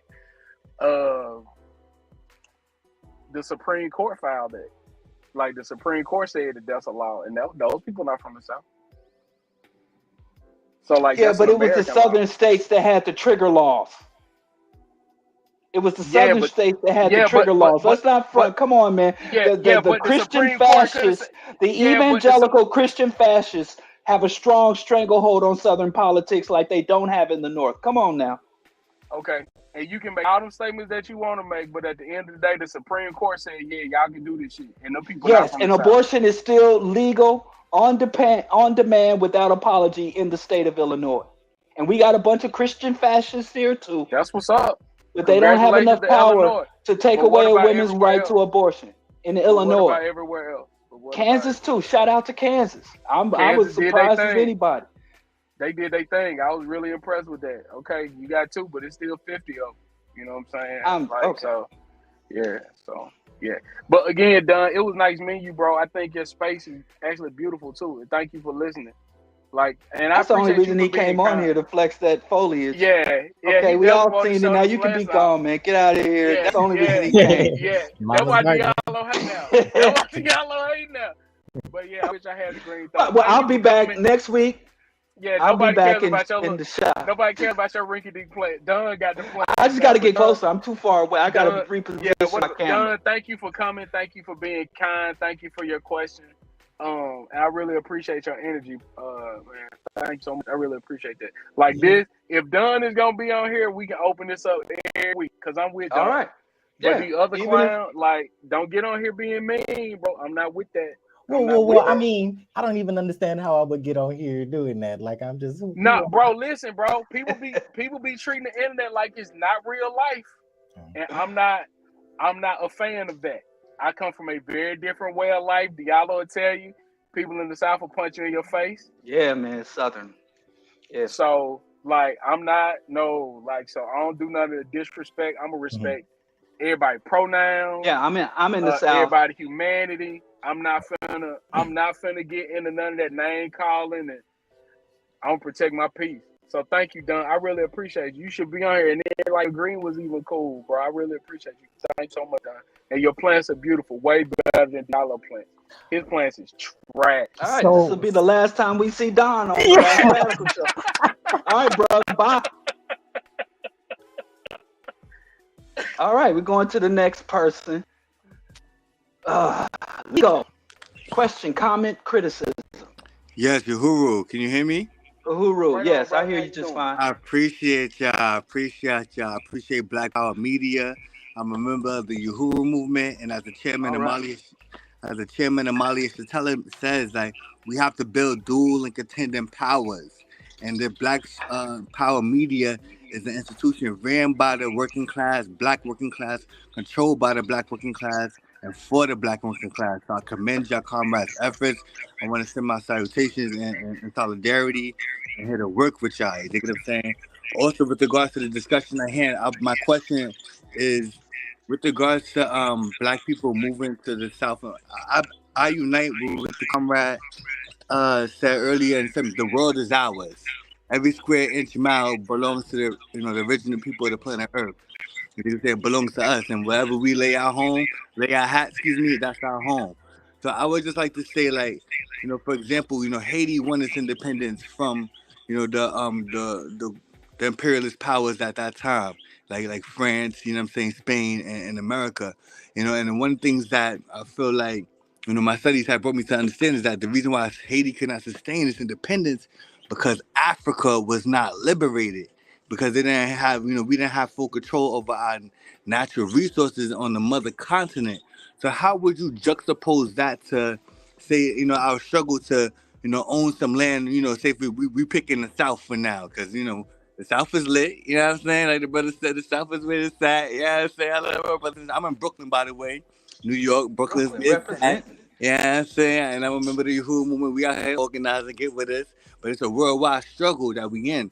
So how would you speak about the relationship between reclaiming our land here in the South and to liberating Africa as a continent, liberating and unifying Africa so that we can have access to the resources that we need to really build and have self-determination. Well, Diallo is a member of the reverse hashtag, so I don't think that would be a space for him to really communicate on. But I think it's steps, right? Like I definitely think that we're all walking in the direction that we want to go. So like if the South is a step in your direction toward owning land in Africa, I think you take that. But as Diallo said, accurately earlier, like what are you coming to contribute? Like what are the lessons that we're going to learn in Mississippi that we're going to carry forward into Africa? So like those are the things that I think are valuable. And if moving to Mississippi is a trial before we move to the next place, um, what are we contributing? What are we learning? What are we learning while we're moving? Like I think that's the thing that's most important from my vantage point. Well, and again, I'm going to say semantics. I don't think we should own the land. I don't think anyone owns land. Land ownership is a mythology humans created. I don't think we can own land any more than a lion or a gorilla or a giraffe could own land. I think, as the Uhuru movement articulates, we should free the land. We should liberate the land. And I think we should remove these artificial, ultimately, remove the artificial borders and barriers. And I don't support land ownership or land defining land as anyone's property. The land is, I think that we should go back to being stewards of the land. So if we dwell in the space, we are responsible for preserving the ecosystem and preserving the viability of that space to the best of our ability. But I don't think that anyone should be able to own, inherit, or sell, buy, sell land. So I'm a Right. socialist. I So, unite with but that. I unite with but that. I think our job is to liberate the land, not to gain ownership from those pathological oppressors. Right on. For the sake of clarity, what I mean by like, everything in the land belongs to the people. You see what I'm saying? All the Yes, resources belong to exactly. the people in that sense. But as of right now, it's being controlled by a foreign state and alien group of people. You know what I'm saying? Via colonialism. So how would, like say for instance, we liberate the part of Mississippi? How is that effective if not, say for instance, Africa is not liberated? The resources like that takes to build the cell phone. You know what I'm saying? Can Mississippi, can the South, if we liberate the South, can that exist as an independent black nation without Africa being liberated? I agree. I don't think anybody's arguing that, but you can go ahead, Skip. Yeah, no, I definitely don't agree. I mean, I definitely don't disagree. I'm sorry. Like, yeah, like as long as capitalism exists, you know what I'm saying? Like we have to have a powerful state, you know, that's willing to be able to oppose that. So yeah, Africa uniting and being All liberated right, is the we're key. gonna have to press through these. My phone's Yeah, blowing up, so I'm gonna have to make my way back. I Thank gotta you. head over to Morehouse. yeah. Appreciate the call. So we're gonna. I just want to speak to this question by Ola It look like Demenji Olameji Olufemi. Olufumi Femi. The reason why semantics matters is because words have uses. And because words are how we communicate, the meaning and usage of those words have to have some universal uh, meaning, or else we won't be able to communicate. And also, as you use words and as you understand those words to be, words do affect your understanding, your conclusions, and your feelings. If someone comes to you and say, "I love you" or "You're beautiful," it has a biological impact on your hormones, on your disposition. So I think that we should be very clear on how words are utilized, the power of words, the power of meaning. We should be create, and I have no problems with changing the meaning of words, manipulating the meaning of words. If somebody come to me and say you one bad brother, I'd be like, I thank you because I understand how we use it.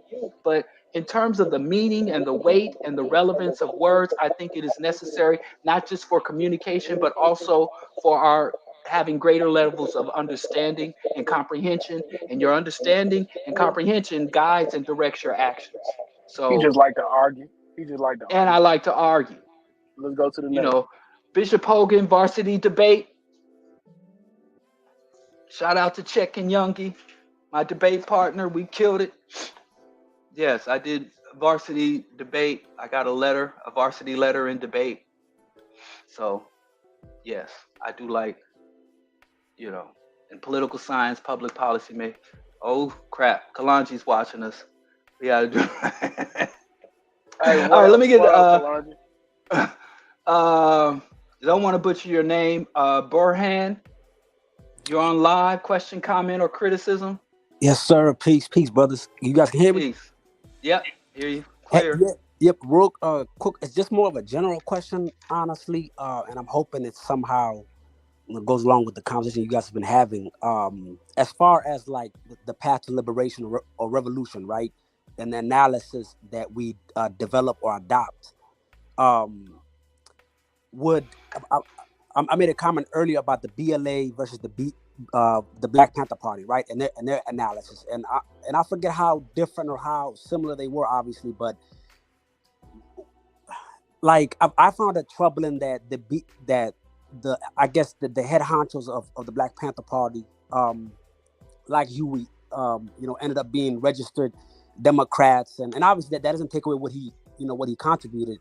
But which, like, were their analysis, that different, or did the BPP compromise along the way? If that makes sense. I in my reading of the history, I think it's both. And there was some divergence, and there was a divergence in tactics. I think Sundiata put it really well in his pamphlet, Bits and Pieces: Five Things the Black Panther Party did right and five things the Panther Party did wrong. But that's not the exact thing on it. I've gone over it a couple of times, and I think we can revisit that. But um, I think that every revolutionary movement needs an armed faction. They need a underground faction. They need a mainstream or above ground faction that engages the people. They need a political arm. They need an academic element. So, what some of the Panthers have concluded that there shouldn't have been any overlap between the guerrilla armed insurgency and the mainstream political party in struggle. I think that was a miscalculation, or from my point of view. But I think they had the same objective, just different tactics, and they kind of went on a divergent timeline. Yeah, I'm not an expert on that, so I don't want my reading revolutionary suicide and assorted Black Panther memoirs and things to be misquoted and given weight that it doesn't deserve. So I think Diallo's position is the one that you heard, and I'll just stay quiet on that. Yeah, I appreciate you, brothers, All right. man. Have a good night. Appreciate you too, All bro. right, African. Appreciate you, African. All right, yeah, and I am in the ATL. I'll be here. Uh, man, when am I leaving? Oh, I'm leaving Sunday. After church though, I'm gonna stay here. I'm leaving Sunday evening, so I'm here enough to get into these because I'm gonna go to one of these at ATL mega churches. All right, so the Okay. next And then you go to brunch. yeah, I'm going. That's for Saturday though. Okay. Yeah, you got to go to brunch if you're in Atlanta. But yeah, I got an oatmeal latte this morning. It was whack. I have to tell you. Okay, Chidi Matcha, Hello, are you there? can you hear me? Okay, you're coming Yes. through loud and clear, sis. Okay, I just wanted to say, in terms of like the differences between the South and the North, because I was born and raised in Louisiana, and then lived out on the West Coast for 20 years, and so kind of really had a chance to really understand what that difference is. And I think one of the things is the concentration in the North is really in the urban centers, whereas like if you come down south, the bulk of our population are in rural areas. So like in Louisiana, there's New Orleans, and then there's like Baton Rouge, a little part of Baton Rouge, but then like almost the entirety of the rest of the state is redneck.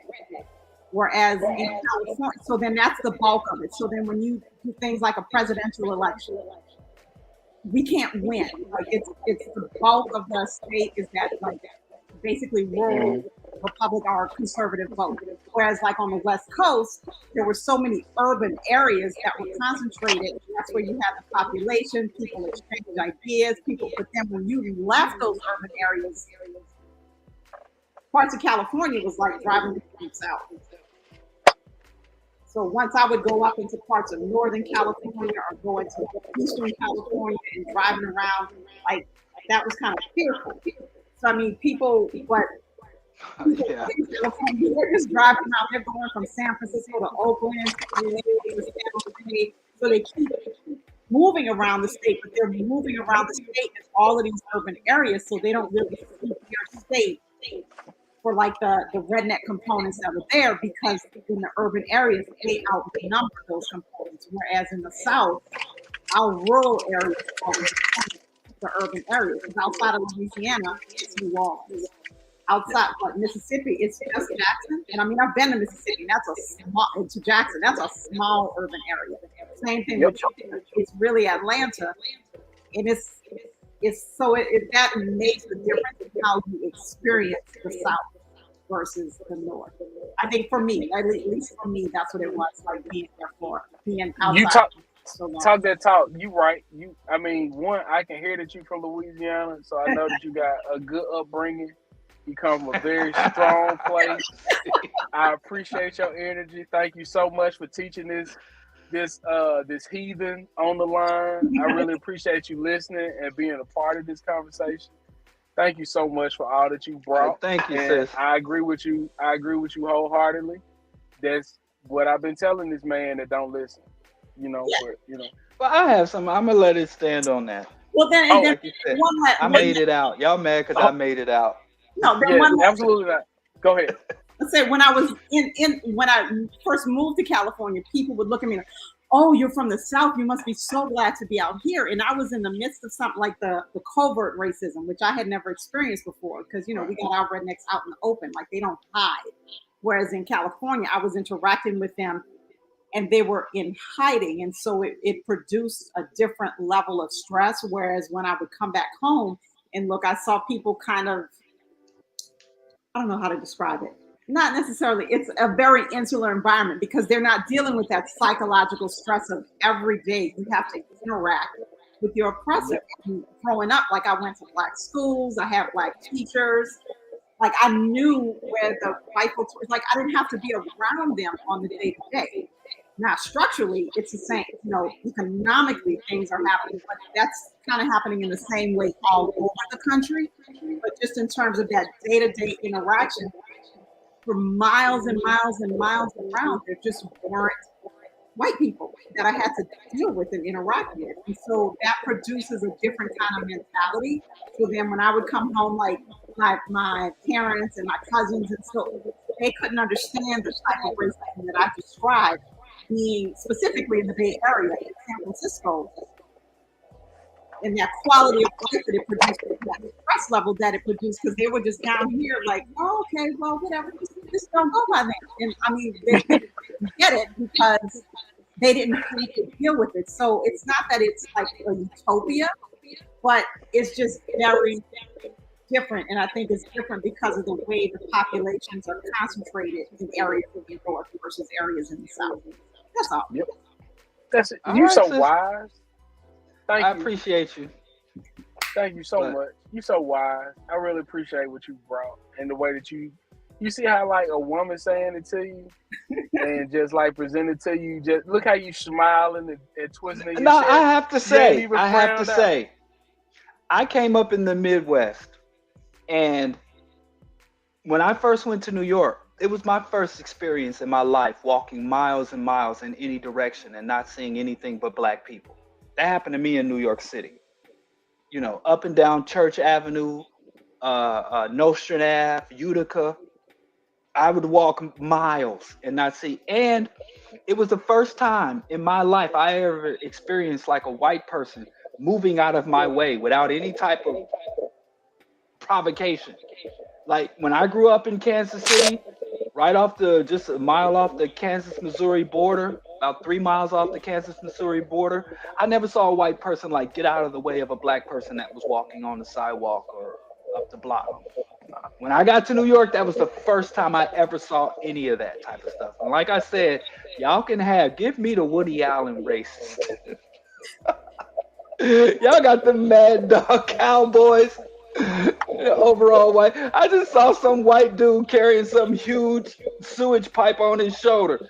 That pipe was like 15 feet long, and he walking up the block. Wasn't even no sidewalk. He was walking on the shoulder. Just random. I'm like, where? That's not even copper. You can't even resell that. What is he doing? Man, I'm like, no, give me the wire rim classic and soy latte racist. They're the more dangerous ones. Y'all got that moonshine racism. I got that herbal tea racism. But it's less stressful because stress is when expectation doesn't meet reality, right? Yeah, I feel you. People have an expectation for some redneck to be, even if I'm working with them, have to interact with them, there's not an expectation for you to recognize my humanity. So when you don't, it doesn't produce stress. But when I was in, the good, nice, liberal North, it produced stress because people were very actively trying to not appear racist when even though all the actions and the things that they kind of it's racist as hell, right? Yeah, it was racist. It's racist as hell. We got black mayors and all black city council, all black school boards, but all the policies tend to still not favor black people. I understand. Yes, I mean it was stressful. So the South is not a utopia, but not having that added level of stress on top of everything else that white supremacy produces. Right. But still, y'all can have this overt in racism, these Confederate Confederate flags and MAGA hat wearing white folks. Yeah. See, but look, this is the thing. Diallo, what difference does it make, like, about the Confederate flags? Because like there was a big movement to take down Confederate statues and all this, and I'm like, well, we got genocidal, slave owning rapists on the money. So what?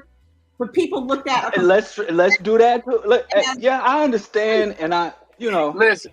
So all he want to do is argue and throw jokes, and that's all he trying to do. He ain't trying to learn nothing. I learned. It's preference. Look, at least we got a variety of racisms to choose from. Racism is like a box of chocolate. I'm not talking to you, bro. I'm not talking to you. What's your name again, sister? We got our choice in racisms. What was your name again? Pardon? What was your name again? From Chittamaka Kitty 22 Matcha. in the chat. Chitty Matcha, Don. Man, y'all can get on this show anytime y'all want to, boy. Like anytime, Yes, welcome. welcome aboard, man. This the community show. Diallo is not welcome. Yes. Okay, like I said, in America, racism is like a box of chocolate. It's regional. Don You got the wherever plan. depending on, you can pick. That's one good thing. That's a sign. You said it was no progress. We get to choose what manifestation of racism you got your Christian evangelical racism. I like secular atheistic racism. We all got our own racism. We can handpick which races we want to bump heads with. And I think that's progress. But anyway, thank you for tuning in. Hope you stay and you remain engaged, sis. We're gonna move on to brother Kwame. Kwame, Good evening, brothers. hey, What's welcome. that in the African? I'm very grateful to see what you are bringing forward as far as knowledge and understanding of where we are as a people, and to see young men such as both of you and the voices that came across. I'm sitting here in Illinois at my mom's house, who's 91 years old, who sat and told us the story about her great-grandmother who was born in slavery. I live in Georgia. I'm here visiting my mother. I was raised in Chicago. So what you've been expressing is a living experience. And it's very powerful to see because a lot of us are not knowledgeable. And the thing as an elder, we have to become knowledgeable enough to know not to become generational thieves. And being able to pass down to you what you spoke about, Bobby E. Wright and Menticide. I went to Malcolm X College in Chicago in the 70s, and he was teaching classes in psychology. So I'm very much honored to see what you're bringing as far as the knowledge and what we need to do to free ourselves. Sonia Sanchez says, how will this free us? And this is what we have to understand is what we say and do is going to have to be for 7 generations. I can sit here now and say I've 7 generations back and 7 generations forward because I took my great-great-grandson to the headstone of my pawpaw who was born in 1874. So it's being able to put the two stories together, and more so even with the living beings that are still here, because each one of us has a grandparent or a great-grandparent that we need to sit and listen and let them share the knowledge of how they got to where they are to be where they are now to speak to you. And so I feel it's most important in what the movement is doing, because this is the techno-spiritual. But we have to go back to the Overground Railroad. There was an Underground Railroad Harriet Tubman did, but the Overground Railroad is what's over us is the Milky Way. And our ancestors, before we were brought here, studied those patterns of the stars of the Milky Way and guided them to build sacred spaces on the planet we call Egypt. And so what we're looking at is how do we build for what our ancestors left us with, the knowledge and being able to create oases, because we're looking at from Georgia and then the South, buying land and creating oases, buying land and being able to bring the people there and be able to show them how we once lived. No, everybody doesn't have to come out of the urban, because the urban says just what it says. You are banned from nature. We are people of the land and we're people of the sun. We have to begin to look at how do we reconnect ourselves to free ourselves. None but ourselves can free our mind. And nature, that Mother Earth, because earth is a very powerful word. In the word earth, you have heart, you have hear, you have ear, you have art, the art of living, because we got to stop these tears. All of those words is in that one word, earth, and that's where each one of us is here. Because the earth doesn't need the human being needs earth. I appreciate that. Thank us. Thank you for the message. I'm an urban cat. I'm a city dude. I don't know. I can't really do the suburbs or the rural. You know, I've been living in cities my whole life, so I appreciate the rest of that. But I'm gonna have to. I need No, I'm not. my public transportation infrastructure. I just can't. Can I share one part about being in an urban area? The Uh part huh. Go ahead. the part. Have you ever heard of electromagnetic hygiene? Yes. Okay, and what you do to disseminate to get that off of you is to come back to the earth and ground and disconnect from that pollution that you're living in urban. I didn't say we have to come out. We have Oh, to okay. know how to balance out. Listen, man, don't clean that up and talk to that boy. Like you said what you said and stand on that. Like, man, you right. I'm You willing to well, leave the city for a weekend. Look, I'm in the Yeah, dirty right now. you right. not. You the one that never come to the city, Skip. You won't never come up. You don't never come out the dirty. I'm down here.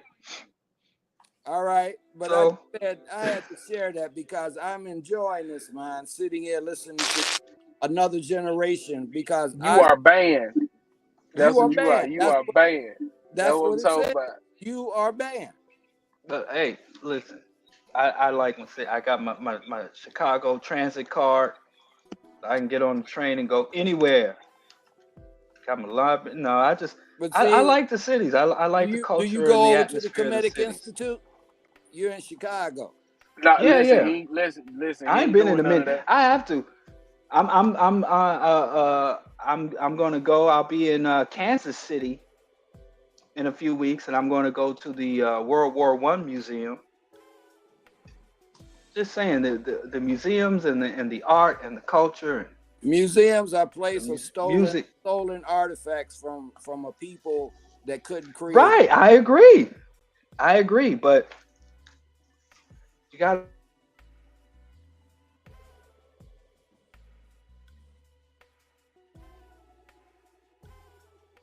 to. Wow, they All right, got a bro. huge collection. But I do. All right, but I appreciate you. All right. Please tune in and check in with us in the future. All right, that was Brother Kwame. This in the cities. Man, we got everybody. I guess the South and the rural America have won this round. Yeah, bro. Like we the greatest. Uh, hating on Hey, the man. city. Hey, man. You a But good dude, bro. Even when you be wrong, I love you, man. all right. I love you too, bro. Even though you're so sensitive, we can't get Liddy in the comments and in the Q&A. I don't do that. I don't do that. I don't do No that. controversy.